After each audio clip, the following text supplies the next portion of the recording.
ZEE5 ಇರುವಾಗ ನೀವು ನಿಮ್ಮ ನೆಚ್ಚಿನ ಶೋಗಳನ್ನ ಎಂದಿಗೂ ಮಿಸ್ ಮಾಡಿಕೊಳ್ಳುವುದಿಲ್ಲ. ಅದು ಸಂಪೂರ್ಣ ಉಚಿತವಾಗಿ.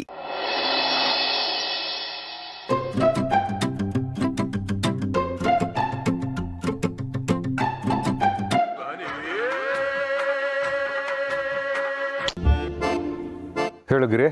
ರೀ ಹೋದ್ರ ಪೋಸ್ಟ್ ಆಫೀಸ್ಗೆ? ಹೇ ಗಿರಿ, ರಾತ್ರಿ ಹೊತ್ತಲ್ಲಿ ಯಾವ ಪೋಸ್ಟ್ ಆಫೀಸೇ ಓಪನ್ ಇರುತ್ತೆ? ರೀ ರಾತ್ರಿ ಹೊತ್ತು ಹೋಟ್ಲ್ ಓಪನ್ ಇರಲ್ವಾ, ಪಬ್ ಓಪನ್ ಇರಲ್ವಾ, ಥಿಯೇಟರ್ ಓಪನ್ ಇರಲ್ವಾ, ಪೋಸ್ಟ್ ಆಫೀಸ್ ಯಾಕ್ರಿ ಓಪನ್ ಇರಲ್ಲ? ಗಿರಿ, ಅದ್ಯಾವುದು ಸರ್ಕಾರಿ ಕಚೇರಿಗಳಲ್ಲ, ಅದಕ್ಕೆ ಓಪನ್ ಇರುತ್ತೆ. ಗೌರ್ಮೆಂಟ್ ಆಫೀಸು 5:30 6 ಗಂಟೆಗೆಲ್ಲ ಕ್ಲೋಸ್ ಆಗ್ಬಿಡುತ್ತೆ. ಬಡ್ಕೊಂಡೆ ಬೇಗ ಹೋಗ್ರಿ ಅಂತ ನನ್ನ ಮಾತು ಎಲ್ರಿ ಕೇಳ್ತೀರಾ ನೀವು? ಗಿರಿ, ನಾನು ಹೋಗ್ಬೇಕು ಅಂತ ಅನ್ಕೊಂಡ್ರು ನನ್ನ ಮೇಲೊಬ್ಬ ಮ್ಯಾನೇಜರ್ ಇದನ್ನಲ್ಲ, ಅವನಿಗೆ ನನ್ನ ಪ್ರೆಷರ್ ಅರ್ಥ ಆಗಲ್ವಲ್ಲ. ಯೋರ್ರಿ ನನಗದೆಲ್ಲ ಗೊತ್ತಿಲ್ಲ. ನೀವೀಗ 500 ಪೋಸ್ಟ್ ಕಾರ್ಡ್ ತರಬೇಕು ಅಷ್ಟೇ. ಹಾ, 500 ಪೋಸ್ಟ್ ಕಾರ್ಡಾ? ಹೇ ಗಿರಿ, ಇದ್ದಿದ್ದ ಕಾಸು ತರಕಾರಿ ಗಂಧದ ಕಡ್ಡಿಗೆ ಆಗೋಯ್ತು. 500 ಪೋಸ್ಟ್ ಕಾರ್ಡ್ ಅಂದ್ರೆ ಎಲ್ಲಿಂದ ತರಲಿ ನಾನು? ಇಷ್ಟಕ್ಕೂ ಅಷ್ಟೊಂದು ಕಾರ್ಡ್ ಏನಕ್ಕೆ? ಓಂ ನಮ ಶಿವಾಯ ಅಂತ ಬರೆಯಕ್ಕೆ. 21 ಕಾರ್ಡಲ್ಲಿ ಬರೆದಿದ್ದಕ್ಕೆ ನಿಮಗೆ ಇನ್ಕ್ರಿಮೆಂಟ್ ಆಯಿತು ಅಂದರೆ ಇನ್ನು 500 ಕಾರ್ಡಲ್ಲಿ ಬರೆದ್ರೆ ನೀವು ಮ್ಯಾನೇಜರ್ ಆಗೋದು ಗ್ಯಾರಂಟಿ. ಅಯ್ಯೋ ಗಿರಿ, ಕನ್ಸು ಕಾಣಬೇಕು ನಿಜ, ಆದರೆ ದೊಡ್ಡ ಕನ್ಸನ್ನ ನನ್ಸು ಮಾಡೋಕೆ ಹೋದ್ರೆ ಕಣ್ಣಿಗೆ ಕಾಣಿಸಿದ್ದೆಲ್ಲ ಬೇಕು ಅಂತ ಅನ್ಸೋಕೆ ಶುರುವಾಗ್ಬಿಡುತ್ತೆ. ನನ್ನ ಮಾತು ಕೇಳು ಗಿರಿ, ದಯವಿಟ್ಟು ಇದನ್ನೆಲ್ಲ ಇಲ್ಲಿಗೆ ಬಿಟ್ಬಿಡು. ರೀ, ನಾನೇ ನಿಮಗೆ ಆಧಾರ್ ಕಾರ್ಡ್ನ ಪ್ಯಾನ್ ಕಾರ್ಡಿಗೆ ಲಿಂಕ್ ಮಾಡಿಕೊಡಿ ಅಂತ ಕೇಳಿದ್ನಾ, ಅಥವಾ ಹೊಸ ವರ್ಷಕ್ಕೆ ನನಗೆ ಕಾರ್ಡ್ ಕೊಡಿ ಅಂತ ಕೇಳಿದ್ನಾ? ಇಲ್ಲ ತಾನೇ? ನಾನು ಕೇಳ್ತಿರೋದು 500 ಪೋಸ್ಟ್ ಕಾರ್ಡು. ಅದನ್ನೇ ನೀವು ಮಾಡೋಕ್ಕಾಗ್ತಿಲ್ಲ ಅಂದರೆ ನಿಮಗೆ ನನ್ನ ಮೇಲೆ ಪ್ರೀತಿನೇ ಇಲ್ಲ ಅಂತ ಅರ್ಥ.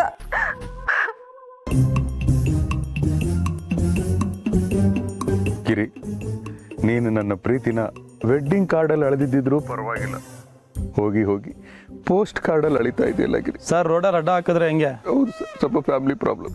ಸ್ವಲ್ಪ ಸೈಡಿಗೆ ತಗೋತೀನಿ. Not fair Giri, this is not fair. ನೋಡು ಪ್ಲೀಸ್, ನೀನು ಅಳ್ಬೇಡ. ಏಯ್, ಅಳು ನಿಲ್ಸು ಅಂತ ಹೇಳೋದು ನೀವೇ. ಅಳು ನಿಲ್ಸಿದ್ರೆ ಏ ಅಂತ ನನಗೆ ಕೂಗ್ತೀರಾ? ಓ, ನಿನ್ನ ಹತ್ರ ಮಾತಾಡ್ಕೊಂಡಿದ್ದಕ್ಕೆ ಯಾರೋ ನನ್ನ ಗಾಡಿ ಎತ್ಕೊಂಡು ಹೋಗ್ತಾ ಇದ್ದಾನೆ. ಪೋಸ್ಟ್ ಅಂತೆ ಪೋಸ್ಟ್, ಇಡು ಫೋನು. ಏಯ್, ಯಾವ ನಾನು? ರೀ ಅಯ್ಯೋ,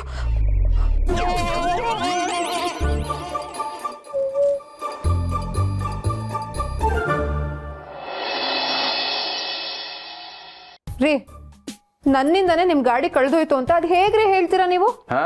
500 ಲೀಟರ್ ಬೇಕು ಅಂತ ನೀನನ್ನ ಪೀಡಿಸ್ತಾ ಇದ್ದಲ್ಲ, ನಿನ್ ಜೊತೆ ಫೋನಲ್ಲಿ ಮಾತಾಡ್ಕೊಂಡು ನಿಂತಿದ್ದೆ. ಅವನು ಯಾವನ ಬಂದ ನನ್ನ ಕಣ್ ಮುಂದೆನೆ ನನ್ನನ್ನು ಯಾಮಾರಿಸಿ ನನ್ನ ಗಾಡಿ ಎತ್ಕೊಂಡು ಹೊಟ್ಟೋದ. ಶೂರೇ, ನನ್ನ ಪೊಲೀಸ್ ತಲೆ ಉಪಯೋಗಿಸಿ ಅಂತಿದ್ದೆ. ಅವ ನಿಮ್ಮ ಕಣ್ಮುಂದೆ ಗಾಡಿ ಎತ್ತಕ್ಕೆ ಹೋದ ಅಲ್ದಾ? ಹೌದು. ಅಂದಮೇಲೆ ಅದು ಕಳ್ತನ ಹೆಂಗೆ ಹತ್ತು ಮರ್ರೆ? ಅದು ನಿಮ್ಮ ಮೂರ್ಖತನ. ಹೌದು, ಇಂಥ ಮೂರ್ಖತನ ಕೆಲಸ ಮಾಡಿ ನಮ್ಮ ಅಕ್ಕಂಗೆ ಬೈತಿದ್ದೀರಲ್ಲ, ಇದು ದಡ್ತನ ಅಲ್ವಾ? ಆಹಾ, ಗಂಡ ಹೆಂಡತಿ ಇಬ್ರು ಸೇರ್ಕೊಂಡು ನನ್ನನ್ನು ದಡ್ಡ ಮೂರ್ಖ ಅಂತ ಇದ್ದೀರಾ. ನನ್ನ ಕಷ್ಟ ನಿಮ್ಗೆ ಹೆಂಗೆ ಗೊತ್ತಾಗಬೇಕು? ಕಷ್ಟನೋ ಸುಖನೋ ಆಫೀಸ್ಗೆ ಹೋಗೋದಕ್ಕೆ ಇದ್ದಿದ್ದು ಅದೊಂದೇ ಗಾಡಿ.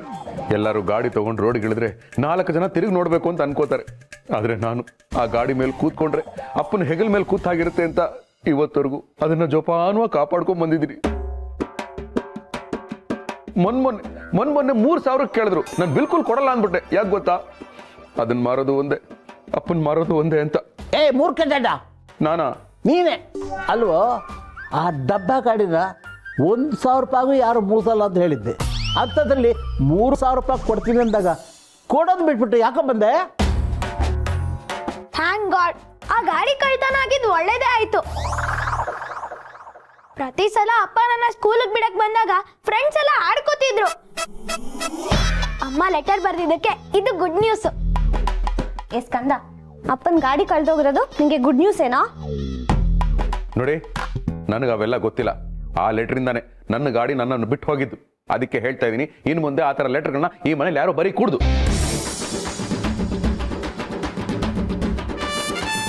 ಆಯ್ತು ರೀ, ಆಯ್ತು, ನಾನು ಲೆಟ್ರ್ ಬರೆಯೋದನ್ನ ನಿಲ್ಲಿಸ್ತೀನಿ, ಸರಿನಾ? ಆದರೆ ಟೆಸ್ಟಲ್ಲಿ ಫೇಲ್ ಆಗಿದ್ದ ಈ ಪ್ರಣಿ ಮೇನ್ ಎಕ್ಸಾಮಲ್ಲಿ ಫೇಲ್ ಆಗ್ತಾಳೆ. ಆಗೇನ್ರಿ ಮಾಡ್ತೀರಾ? ಸ್ಕಂದ ಬಿದ್ದು ಕಾಲಿಗೆ ಗಾಯ ಮಾಡ್ಕೊಂಡ, ಆದರೆ ನಾಳೆ ದಿನ ಆಚೆ ಎಲ್ಲೋ ಬಿದ್ದು ತಲೆನೇ ಒಡ್ಕೊಂಡ್ಬಿಟ್ರೆ ಆಗೇನ್ರಿ ಮಾಡ್ತೀರಾ?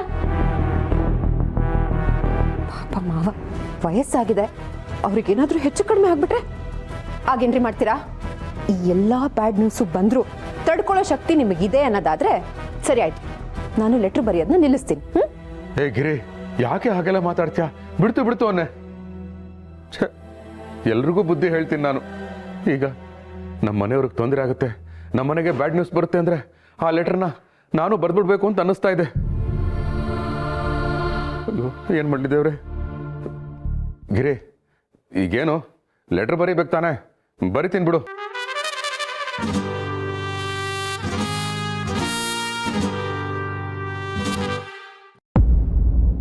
ಶಿವಪ್ರಸಾದ್, ಭಗವಂತ,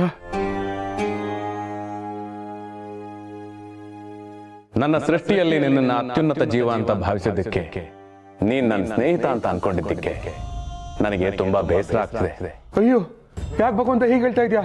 ನಾನೇನ್ ಮಾಡಿದೆ? ಯಾರು ನೀನ್ ಭಗವಂತ ಅಂತ? ಹೋಗು, ನಿನ್ನ ಹೆಂಡತಿ ಹೇಳೋ ಹಾಗೆ ನೀನ್ ಪತ್ರ ಬರೆದು 100 ಜನರಿಗೆ ಕಳಿಸಿದ್ರೆ ಮಾತ್ರ ನಾನು ಒಳ್ಳೇದ್ ಮಾಡ್ತೀನಿ, ಇಲ್ಲಾಂದ್ರೆ ನಿಮ್ಮ ಮನೆಯವ್ರಿಗೆ ನಾನು ಕೆಟ್ಟದ್ ಮಾಡ್ತೀನಿ. ಹಾಗಂತ ನಿನಗನ್ನಿಸ್ತಾ ಇದೆಯಾ? ಅಯ್ಯೋ, ಹಾಗಲ್ಲ ಭಗವಂತ. ಗಿರಿ ಹೇಳಿದ ತಕ್ಷಣ ತಲೆಯಲ್ಲಿ ಬರೀ ಕೆಟ್ಟದ್ದೇ ಓಡ್ತಾ ಇದೆ, ಅದಕ್ಕೆ ಒಪ್ಕೊಂಡೆ. ತಂದೆ ಮಕ್ಕಳನ್ನ ಶಿಕ್ಷಿಸ್ತಾನೆ, ತಪ್ಪೇ ಮಾಡದೇ ಇರೋ ಮುಗ್ಧರನ್ನ ರಕ್ಷಿಸ್ತಾನೆ. ಈ ಮಾತು ನಿಮಗೆ ಅರ್ಥ ಆಗ್ಲಿಲ್ವಾ? ಯಾವ ಮೌಢ್ಯದ ವಿರುದ್ಧ ನೀನು ಧ್ವನಿ ಎತ್ತಿದ್ಯೋ, ಈಗ ಅದೇ ಮೌಢ್ಯಕ್ಕೆ ನೀನೇ ಬಲಿಯಾಗ್ತಿದ್ಯಾ ಅಂದ್ರೆ ನಿನ್ನ ಸ್ನೇಹ ನನಗೆ ಅಗತ್ಯ ಇಲ್ಲ ಶಿವಪ್ರಸಾದ್.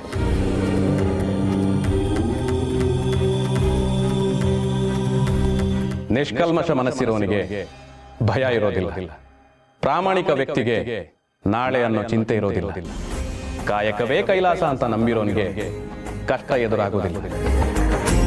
ಈ ಎಲ್ಲಾ ಗುಣಗಳು ನಿನ್ನಲ್ಲಿ ಇದ್ದಿದ್ದಕ್ಕೆ ನಾನು ನಿನ್ನ ಸ್ನೇಹಿತನಾಗಿ ನಿನ್ನಲ್ಲಿಗೆ ಬಂದೆ.